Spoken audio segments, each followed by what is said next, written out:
चलिए अब खबरें विस्तार से, जहां खबर जालौन से है। दबंगों में नहीं दिख रहा पुलिस का खौफ, खुलेआम दबंग ने दी लड़की को बलात्कार करने की धमकी। दारोगा के सामने दबंग दे रहा है लड़की को बलात्कार की धमकी। सरकारी नल से पानी भरने पर दे रहा बलात्कार की धमकी। पुलिस के सामने खुलेआम धमकी देने का वीडियो वायरल हुआ है। कठौदा थाना क्षेत्र के ग्राम करतारपुर का यह पूरा मामला बताया जा रहा है। खुलेआम एक युवक एक युवती को बलात्कार की धमकी दे रहा है, पुलिस के सामने धमकी दे रहा है, लेकिन कोई एक्शन नहीं लिया गया। कठौन थाना क्षेत्र के ग्राम करतारपुर का यह पूरा मामला बताया जा रहा है। तो जौनपुर में आप देखिए इस दबंग युवक को जो लड़की को बलात्कार की धमकी दे रहा है। यहाँ पानी भरने आई थी लड़की और कह रहा है दबंग कि पानी नहीं भरेगी, लड़की आएगी तो हम उसका बलात्कार करेंगे। पुलिस भी वहां पर खड़ी हुई है। क्या कुछ कह रहा है ये दबंग युवक, एक बार आपको सुनाते हैं। मोड़ी नहीं भरेगी, गलत बात है ये। मोड़ी आएगी तो बलात्कार नहीं कर देंगे उसका। किसका? उसका लड़की का हमारे नल पे आएगी तो इसलिए मोड़ी नहीं आएगी नल पे, ठीक है? मोड़ी अपने घर पर आए। मोड़ी नहीं भरेगी, गलत बात है ये। मोड़ी आएगी तो बलात्कार नहीं कर देंगे उसका। किसका? उसका लड़की का हमारे नल पे आएगी तो इसलिए मोड़ी नहीं आएगी नल पे। मुबीन खान हमारे संवाददाता जालौन से हमारे साथ जुड़ गए हैं। मुबीन खान, क्या एक पानी भरने से बलात्कार की सजा दी जाएगी? ये बहुत बड़ा सवाल है। पुलिस वहां पर मूक दर्शक बनी खड़ी रही, कोई एक्शन नहीं लिया जा रहा है। इस पूरे मामले को एक बार विस्तार से दर्शकों को बताएं। मैं आपको बता दूं, जिस प्रदेश में योगी सरकार है बनी हुई है, उन्होंने महिलाओं की सुरक्षा को लेकर काफी इंतजाम किए तथा योगी सरकार ने साफ निर्देश दिए हैं कि प्रदेश में कहीं भी महिलाओं बेटियों के साथ कोई अवैध व्यवहार न किया और उनकी सुरक्षा का पूरा ध्यान दिया जाए। वहीं दूसरी ओर एक गांव में एक दबंग सरकारी नल पर पानी भरने को लेकर महिलाओं को सताबत्ता करता है। जब महिला इसकी शिकायत थाने में करती है तो पुलिस मौके पर पहुंचती है और पुलिस के सामने देखिए आप दबंग के हौसले कितने बुलंद हैं, तो पुलिस के सामने ही फिर एक बार महिलाओं को धमकी दे रहा है। लेकिन पुलिस मूक दर्शक बनी हुई है। निश्चित तौर पर इन्हें इस तरीके से इन दबंगों में ये कहेंगे कि सरकार का कोई भय नहीं है या पुलिस प्रशासन इन पर कोई दबाव नहीं बना पा रहा, जिसके चलते ये बेलगाम हो गए हैं और इस तरीके से महिलाओं के साथ अवैध भाषा का इस्तेमाल कर रहे हैं। बिल्कुल मुबीन, आप ठीक कह रहे हैं कि इस तरीके से अगर बर्ताव किया जाएगा तो फिर तमाम सवाल खड़े होते हैं। लेकिन आखिर ये लड़की कौन थी, ये कहां से आई थी, इसके परिवार वालों का क्या कुछ कहना है, इस बारे में कोई जानकारी मिली है अभी तक?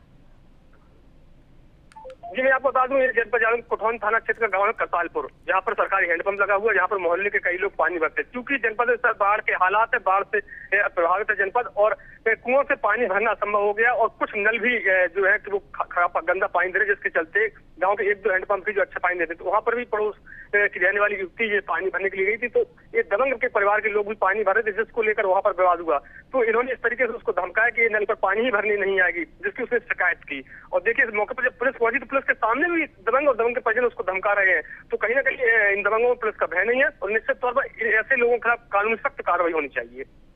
बिल्कुल सख्त कार्रवाई होनी चाहिए। बहुत शुक्रिया मुबीन इस तमाम जानकारी के लिए।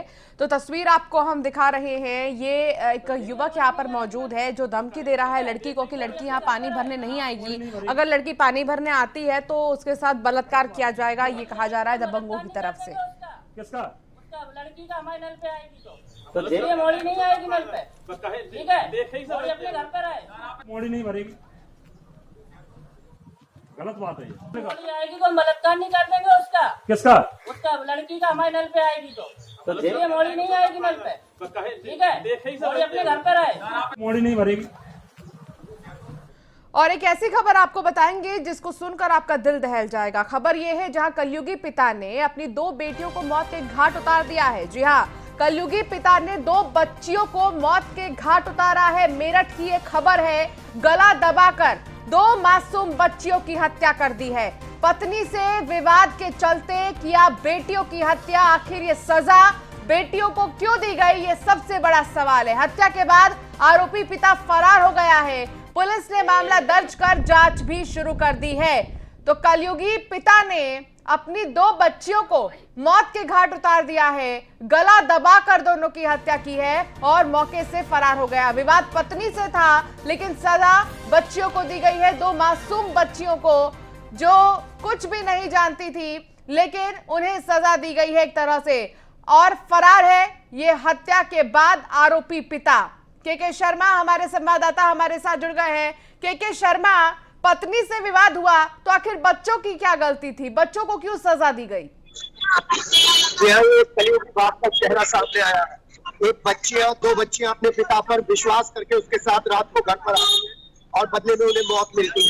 बताया जा रहा है ये 3-4 महीने से पति पत्नी के बीच में विवाद चल रहा था। पत्नी घर छोड़कर अपने मायके चली गई थी और उसके बाद पति मायके पर पहुंचा, वहां पर लोगों की चौपाल हुई और उसके बाद दोनों बच्चों को लेकर घर पर आ गया। एक बेटा भी उसके यहाँ, लेकिन बेटा नहीं दिया उस माँ ने जिसने बच्चियां सौंप दी थी। यहाँ पर आकर उसने कलयुगी बाप ने इन दोनों बच्चियों का गला घोंटकर मार डाला और फरार हो गया। और जब सुबह ये घटना पता चली उसके बाद पूरे क्षेत्र में हड़कंप मच गया है। पर यहाँ पर जो पिता का चरित्र है वो भी कहीं ना कहीं संदेहास्पद है, क्योंकि वो कभी भी शराब पीकर पत्नी और बच्चियों के साथ मारपीट करता था। ठीक है, इसी वजह से वो लोग चले गए थे। पुलिस की तरफ से फिलहाल क्या किया जा रहा है? क्या पुलिस को इस मामले में जानकारी मिल चुकी है और फिर अब एक्शन क्या लिया जा रहा है पुलिस की तरफ से?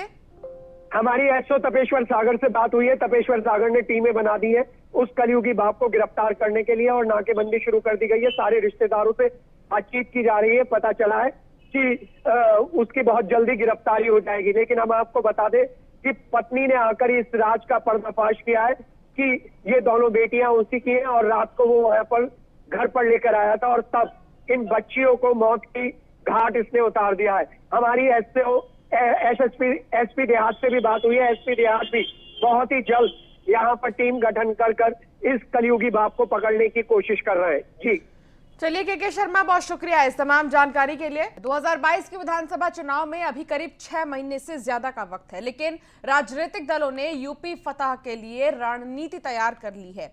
सभी दल जनता के दिलों तक पहुंचने के लिए हर दांव पेच में जुटे हुए हैं। बीते 4.5 साल में मौजूदा सरकार ने क्या क्या उपलब्धि हासिल की, इसके प्रचार प्रसार के लिए बीजेपी ने जन आशीर्वाद यात्रा निकालने की ठानी है। अब 4 तस्वीर आपको हम दिखा रहे हैं। केंद्रीय मंत्रिमंडल में शामिल यूपी के 7 मंत्री 2022 को साधने करीब 3500 किलोमीटर की जन आशीर्वाद यात्रा निकालेंगे, तो दूसरी ओर जन आशीर्वाद यात्रा का जवाब देने के लिए समाजवादी पार्टी का समर्थन करने वाले छोटे दल बीजेपी हटाओ प्रदेश बचाओ के बैनर तले जन क्रांति यात्रा निकालेंगे। उधर कांग्रेस और आरएलडी भी बीजेपी गद्दी छोड़ो यात्रा और न्याय यात्रा के जरिए 2022 की बिसात पर अपने सियासी समीकरण साधने में जुटी है। ऐसे में सवाल यह है कि यात्राओं और अभियानों के जरिए 2022 का सियासी नैया पार करने में जुटे दलों में से कौन सा दल जनता के दिल में जगह बना पाएगा।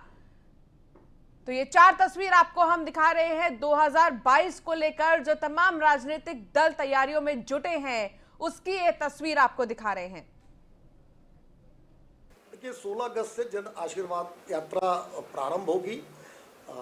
केंद्र की नरेंद्र मोदी जी की सरकार ने और प्रदेश की योगी आदित्यनाथ की सरकार ने गांव गरीब किसान नौजवान और महिलाओं के लिए जो काम किया है, जो सड़क बिजली पानी की बेहतर व्यवस्था स्थापित की है, कानून व्यवस्था का डंका बज रहा है, तमाम ऐसी योजनाएं जो समाज के अंतिम छोर पर खड़े व्यक्ति तक पहुंच रही है, उसको लेकर हम जाएंगे और ये साहस हमारे अंदर है, हमारे पार्टी के नेताओं के अंदर है। उत्तर प्रदेश में 6 महीने के बाद में चुनाव है और भारतीय जनता पार्टी आशीर्वाद यात्रा के नाम पर सबूफा छोड़ा है। आज तो उत्तर प्रदेश की जनता भारतीय जनता पार्टी को बदलना चाहती है। आप किस मुंह से जन आशीर्वाद मांगने जा रहे हैं? आपको पता है इस बार उत्तर प्रदेश की जनता आपको बदलने के मन में है और आपकी सरकार को दोबारा नहीं चाहती उत्तर प्रदेश की जनता। लेकिन जन आशीर्वाद क्या मजाक बनाया है आपने? आप किस मुंह से जन आशीर्वाद यात्रा निकालने जा रहे हैं भारतीय जनता पार्टी के लोग? लेकिन मैं एक बात जरूर कहना चाहूंगा, क्योंकि उत्तर प्रदेश की जनता इस बार आपको बदलने के लिए आतुर है। यदि इन्होंने कोई काम किया होता, विकास किया होता, तो आज इन्हें जनता से आशीर्वाद मांगने की आवश्यकता नहीं थी। जनता के सामने ये गर्व से जाते और उससे प्यार मांगने की इनकी प्यार यात्रा होती तो वो ज़्यादा ठीक थी।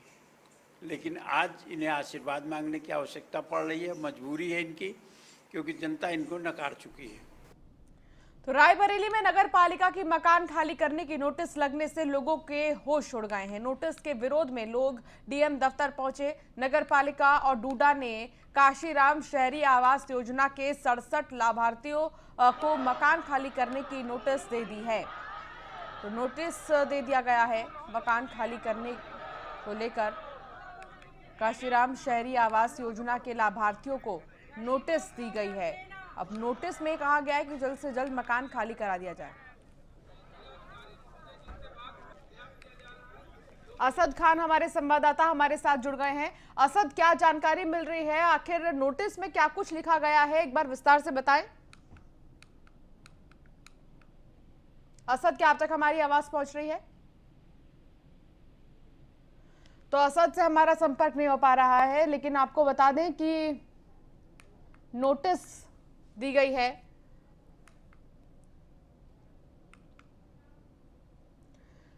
गाजियाबाद के साहिबाबाद पुलिस ने फर्जी कॉल सेंटर का भांडाफोड़ किया है और 3 आरोपियों को गिरफ्तार भी किया है। ये आरोपी शिशु विकास योजनाओं के नाम पर लोगों से ठगी करते थे और गाजियाबाद पुलिस ने इसका भांडाफोड़ कर दिया है। कई सारी चीजें मौके से बरामद की गई हैं, जिसकी तस्वीर आपको हम दिखा रहे हैं। फोन, इसके अलावा लैपटॉप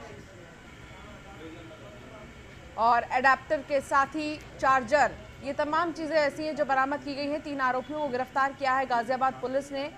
शिशु विकास योजना के नाम पर ठगी करते थे ये लोग, लेकिन फौरन समय रहते ही पुलिस ने इन्हें धर दबोचा।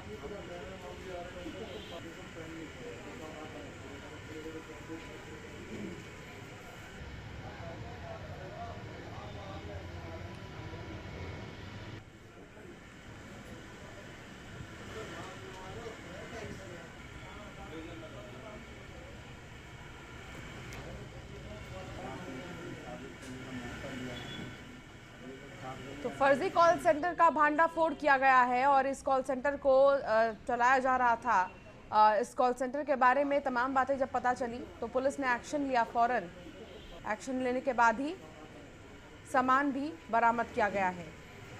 खबर जौनपुर से, देर रात पुलिस और बदमाशों के बीच मुठभेड़ हो गई। मुठभेड़ में बदमाश के पैर में गोली लगी। आरोपी आशीष शुक्ला को पुलिस ने गिरफ्तार कर लिया है। इस मुठभेड़ में कोई पुलिसकर्मी घायल नहीं हुआ। बदमाश के पास एक तमंचा, 315 बोर, एक जिंदा कारतूस, एक मिस कारतूस, 315 बोर और 1200 रुपए बरामद किए गए हैं। तो पुलिस और बदमाशों के बीच मुठभेड़ हुई है। इस मुठभेड़ में पुलिस ने एक बदमाश को धर दबोचा।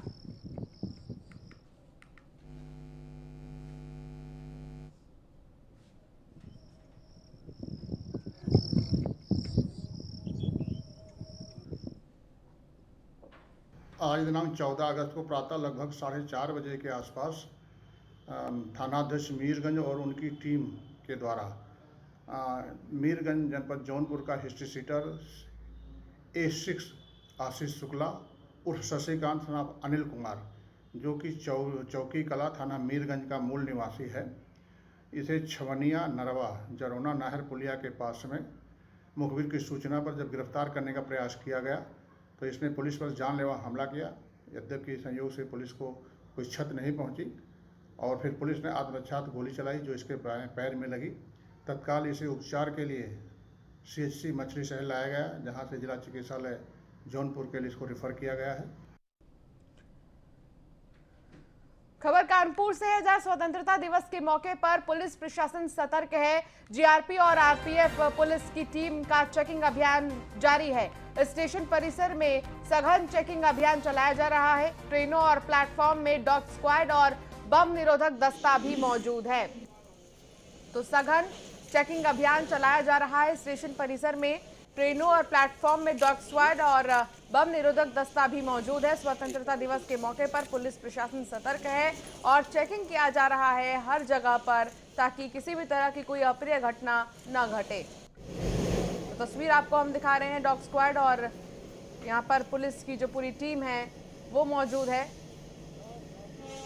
देखा जा रहा है कि कहीं कोई आपत्तिजनक चीजें तो नहीं रखी हैं। इन तमाम चीजों को खंगाला जा रहा है कानपुर रेलवे स्टेशन पर। आगामी 15 अगस्त स्वतंत्रता दिवस के सुरक्षा के मद्देनज़र पूरे station, platform, circulating area, parking सभी की सुरक्षा चाक चौबंद रखने हेतु ये कार्य किया जा रहा है। डॉग स्क्वाड से, बम डिस्पोजल से चेकिंग कराना, साधे में स्टाफ तैनात किया गया ताकि यात्रियों की सुरक्षा में किसी प्रकार की बाधा उत्पन्न न हो। इस चेकिंग में आपको कुछ संदिग्ध कुछ चीज तो मिली नहीं? नहीं, कोई संदिग्ध वस्तु व्यक्ति नहीं मिला। यह यात्रियों में भाव जगाने तथा स्टेशन को सुरक्षित रखने के लिए लगातार किया जा रहा प्रयास है। आगामी 15 अगस्त स्वतंत्र। खबर अमरोहा से, जहां बम बम भोले के जयकारों से गूंजा हाईवे। डीजे के साथ भोले की मस्ती में झूमते कांवड़िए सावन के चौथे सोमवार को शिवलिंग पर चढ़ाएंगे जल। जनपद मुरादाबाद रामपुर जा रहे कांवड़िए गजरौला के ब्रिजघाट गंगा धाम से ले जा रहे हैं जल। सावन के चौथे सोमवार की तैयारी में हैं। बम बम भोले के जयकारों से हाईवे गूंज उठा। डीजे के साथ भोले की मस्ती में झूमते दिखाई दिए ये तमाम कांवड़िए।